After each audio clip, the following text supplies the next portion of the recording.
10 immigranti tniżlu minn fuq il-bastiment Sea-Watch wara li tobba Taljani ċċertifikaw li għandhom problemi serji ta' saħħa.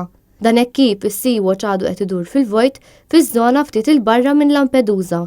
Bil-Viċi Prim Ministru Taljan Matteo Salvini jibqa' jopponi b'saħħa li dan il-bastiment jidħol f'territorju Taljan.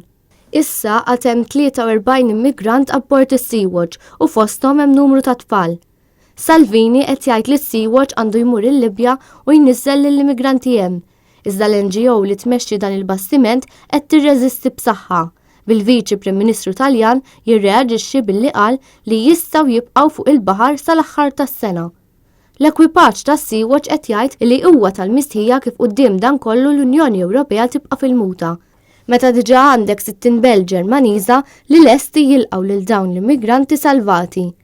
Fi tweet ta' Sea-Watch International intqal li l-Ministru Taljan għall-Intern baddajsa lejn is-Sea-Watch tlieta matul il-lejn ta' bejn is-Sibt u l-Ħadd sabiex jinfurmaw lil kaptan u l-ekwipaġġ dwar degree ġdid li ħareġ Salvini li jimmultom €50,000 jekk jippruvaw jersqu lejn portijiet Taljani.